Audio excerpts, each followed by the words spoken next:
여러분 안녕하세요. 무역타짜 채널의 백상현입니다. 네, 이번 시간에도 계속해서 매입서류 관해서 알아보도록 하겠습니다. 자, 여기 46A 항목이요. 좀 정리해드리면 매입서류를 만약에 작성하시다가 잘못했다. 여기 지시하는 대로 작성이 안 되면 그건 이제 뭐라 그래요? 지시하는 대로 작성이 안 된 그 서류들을 그건 이제 하자 있는 서류다. 하자, 디스크레펀트. 하자가 있게 되면 지급 거절의 사유가 되는 거죠. 다시 말하면 여러분들이 수출 대금을 은행에서 못 받을 수가 있다는 거예요. 그렇죠? 그렇기 때문에 이 서류를 정확하게 작성하는 게 중요하다.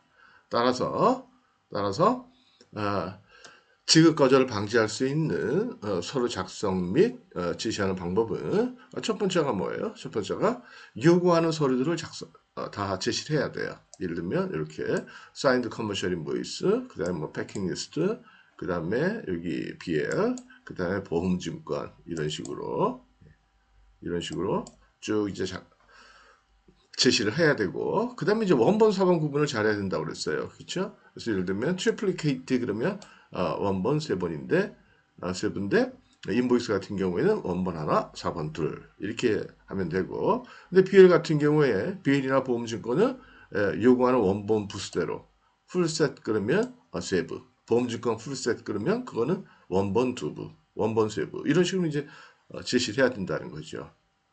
그렇죠? 그래서 BL 같은 경우에는 애초에 발행될 때 원본이 세부가 발행된다고 그랬어요. 보험증권은 발행될 때 원본이 두부가 발행이 되고요. 그래서 여러분들이 지켜야 될 게 첫 번째는 요구하는 서류를 그대로 제시한다. 종류대로 제시한다. 종류대로. 그 다음에 원본, 사본 구분을 잘한다. 그 다음에 세 번째가 지시하는 대로 작성한다. 사인드 그러면 사인해라. 그런 얘기예요. 그 다음에 또 이렇게 this number 신용장 번호를 기재해라. 그럼 기재를 해야 되는 거고요. 그 다음에 네 번째가 오탈자에 주의한다. 그랬어요. 자, 그래서 지난 시간까지 여기까지 설명을 드렸어요. signed commercial invoice, 그 다음에 packing list, 그 다음에 BL, 그 다음에 보험증권 여기에 관해서는 이제 다 해설해 드렸고요. 자, 오늘은 여기요. 여기부터 말씀드릴게요. 여기. 자, 그 다음에 또 뭘 요구했느냐 보면 여기 보면 copy of applicant facts. 그러니까 요거는 뭐냐면 copy of applicant facts. 그러니까 applicant니까는 바이어죠. 바이어의 facts인데 어떤 facts예요? To beneficially 바이어가 여러분들한테 보냈던 그 facts 그거를 첨부해라라는 거예요. 근데 어떤 팩스냐면 팩스의 내용은 certifying that 그 다음에 shipment sample has been approved before shipment. 그래서 내용은 무슨 내용이냐면 shipment sample 선적하기 전에 보냈던 완성품에 대한 샘플이 has been approved 검수를 받았다, 확인을 받았다, 품질이 괜찮다는 걸 확인을 받았다. 언제? 선적하기 전에 라는 내용을 기재되어 있는 바이어가 셀러에게 보낸 그 팩스. 그러니까 이런 거죠. 이 내용을 보면 사전에 이렇게 하기로 한 것 같아요. 일단 물건을 만들고 나면 그 중에 몇 개를 뽑아가지고 샘플로 보내라. 바이어 요구사항이 그거예요. 그럼 바이어가 그 제품을 보고 테스트해보고 요구하는 수준을 만족을 했으면 여기 지금 직물이잖아요. 그러니까 직물 검사를 해보고 수출품이 지금 직물이란 말이에요. 직물 검사를 해보고 문제가 없으면 바이어가 셀러한테 문제 없어. 문제 없어. 오케이 선적해. 라는 내용의 팩스를 보내주면 그거를 받은 다음에 선적을 하는 거예요. 그 다음에 내고할 때는 바이어가 보내준 문제 없어. 이렇게 써 있는 거. 이러면 이렇게 써 있겠죠. We hereby certify that 바이어가 그렇게 보냈겠죠. We hereby certify that shipment sample have been approved before shipment by buyer. 예를 들면 예, 이렇게 써 있는 간단하게 써 있는 그 저기 팩스를 바이어가 보내주면 그거를 받았다가 예 이게 지금 뭐 어떤 소리래요? 내고 소리잖아요. 그러니까 내고 할 때 그때 예 은행으로 제시를 해라 라는 얘기예요. 그럼 이런 거 못하는 요구가 있을까요? 바이어 입장에서는 지가 보내고 지가 다시 받겠다는 건 뭐예요? 뭐예요? 아, 예, 확실하게 샘플 검사를 할 수 있도록 샘플 보내라. 안 보낼까봐. 그죠? 그래서 그걸 해보고 확인이 되면 그 다음에 이제 예, 자기가 확인서를 보내주고 그 확인서도 다시 자기한테 보내라. 아이, 이거 뭐 이렇게 하는 경우가 뭐 그다지 일반적이진 않아요. 근데 이렇게 해달라면 이거 반드시 해줘야 돼요. 그쵸? 예, 예. 근데 이거 좀 위험해요. 그렇잖아요. 그죠? 물건 다 만들어놨는데 이런 조항들은 사실 좀 위험하다고. 왜냐면 물건 다 만들어놨고 샘플 보내줬는데 사실 물건 샘플도 이상이 없어. 물건도 이상이 없어. 근데 고의적으로 얘가 이걸 안 보내줄 수가 있다고요. 팩스를. 고의적으로. 팩스를 고의적으로 안 보내주고 나서 나중에 그러면 여러분들 저기 내고할 때 이 서류 못 받았으니까 이 서류를 제시 못하면 돈 못 받잖아요. 그죠? 그쵸? 그럼 이제 꽉 잡히게 되는 거지, 바이한테. 그죠? 약점을 잡히는 거지. 그쵸? 왜냐면 여러분들 이걸 안 보내주면 어쨌든 안 보내주면 여러분들 내고를 못하니까 그때부터는 이제 바이가 큰 소리 치는 거죠. 예, 야, 너 그거 받으려면 예를 들면 가장 간단한 방법은 이게 독소 조항이에요. 어떻게 보면 간단한 방법은 야 보내줄 테니까 그 대신 네가 먼저 나한테 신용장 대금에 한 10% 먼저 나한테 보내줘. 그럼 내가 보내줄게. 아주 악질적인 바이어는 그렇게 할 수도 있다는 거예요.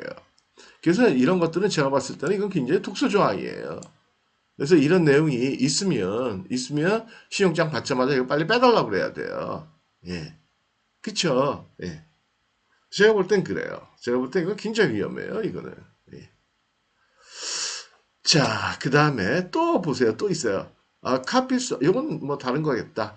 copy of beneficial facts. 이번엔 beneficially, 그러니까 여러분들이 미리 보낸 그 facts다라는 거죠. 그거를 또 첨부를 하라는 거예요. 네? 그래서 fax, shipment advice to applicant, fax number 몇 번. 그래서 이 shipment advice라는 건 뭐냐면 보통 이제 shipping advice 뭐 그렇게 얘기하는데 이거는 선적한 다음에 수출상인 여러분들이 예, 그러니까 뭐 이렇게 이제 하나 작성을 하는 거예요. 예.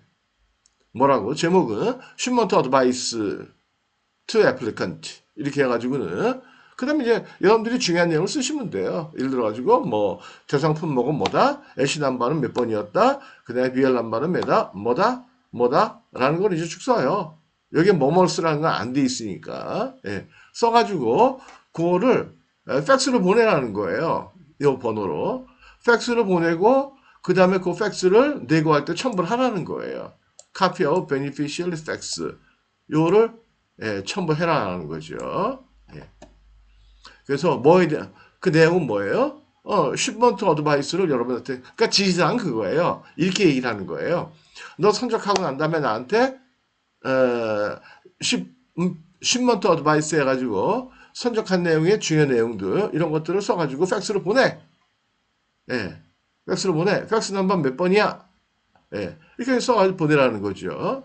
예, 보내고 그 내용을 그 사본을 하나 첨부하라는 거예요. 첨부하라는 게 아니고 제시해라 이거예요. 그렇죠?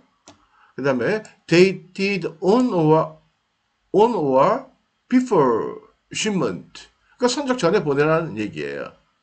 그렇죠? 그 다음에 advising 하는 거는 여기 shipment advice 이런 내용을 쓰라는 거예요. name of the carrying vessel. 그러니까 선박명. 그렇죠? shipment date 선적 날짜. 그 다음에 number of cartons 몇 박스 실었느냐. 카톤 숫자. 그 다음에 quantity 수량. 그 다음에 and value of the goods 예, 금액을 쓰라는 거고요. 예, to be shipped and name of the shipping company's agent in Hong Kong. 그 다음에 홍콩에 있는 선사, 여기 지금 그 직무를 실은 그 배에 선사의 대리점 명 이런 것들을 기재해라라는 거예요. 그래서 여기부터는 advising 다음부터 여기부터 있는 내용 있죠. 예, 여기 다시요. 다시 예,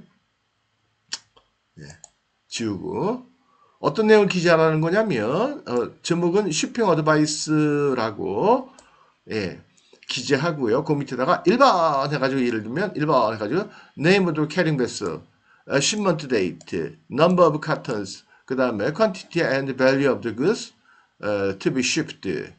예. 그래서 선적이 되는 물건, 선적되는 물건의 뭐 저기 금액 뭐 이런 것들. 그 다음에 and name of the shipping company's agent in Hong Kong. 홍콩에 있는 선사 대리점 이런 것들 기재해라. 예. 근데 사실은 이건 저기 보면 이 shipment 어드바이스를 보내는 거 이거는 맞아요. 사실은 이거는 뭐냐면 셀러가 바이어에 대한 배려예요. 바이어가 궁금하잖아요. 언제 선적했는지. 그러니까 그런 거 이제 내용들을 좀 간단히 써가지고 보내달라는 거예요. 그죠? 예. 그래서 이거는 사실 문제는 없어요. 일반적이고. 예. 그래서 그런 내용을 해가지고 지시 내용은 다시 정리하면 shipment 어드바이스 사본을 같이 은행에 제시해라. 내고서류 중에 이것도 하나다. 그런데 거기다가 뭘 쓰느냐? 이렇게 advising name of the carrying vessel. 선사 이름 써라. 예. 선사 이름 쓰고 기타 등등 이런 것들을 기재해라 라는 거예요. 예. 그래서 요거를 보낼 때는 dated on or before shipment. 선적하기 전에 이걸 보내달라는 거예요. 선적하기 전에 shipment advice를 보내달라. 선적하기 직전에 되면 뭐 이런 거 다 알 수 있잖아요. 그죠? 선박명 이런 거. 포드한테 얘기하시면 돼요. 그럼 다 알려주니까. 뭐 당연히 알려주죠. 포드가. 그래서 여기서는 그 내용이다라는 거예요. 근데 여기서 주의하실 거 잘 들으셔야 돼요. 이 팩스 넘버 이거 확실하게 체크가 된 건지 예. 이 팩스 넘버로 계속 주고받았는지 이거 확인해야 돼요. 예. 왜냐면 팩스 넘버 이거 써놓고 예. 실제로 나중에 이 번호를 잘못 가르쳐줘 가지고 이걸 만약에 못 보내게 되면 큰일 나요. 예. 그러니까 물론 그런 일은 없겠지만 사기칠 일은 없겠지만 혹시 모른다니까요.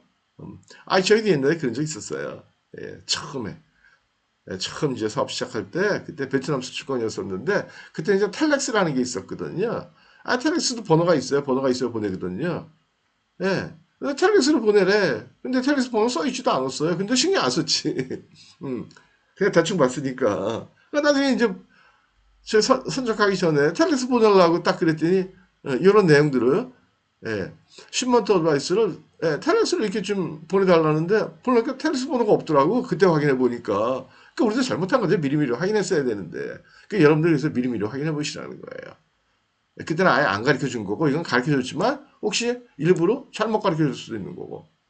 어쨌든 이 내고서를 작성한다는 게 그래서 굉장히 신경 쓸 게 많은 거예요. 이해가 되시겠죠? 예. 조심하셔야 돼요. 이거 굉장히 조심하셔야 돼요.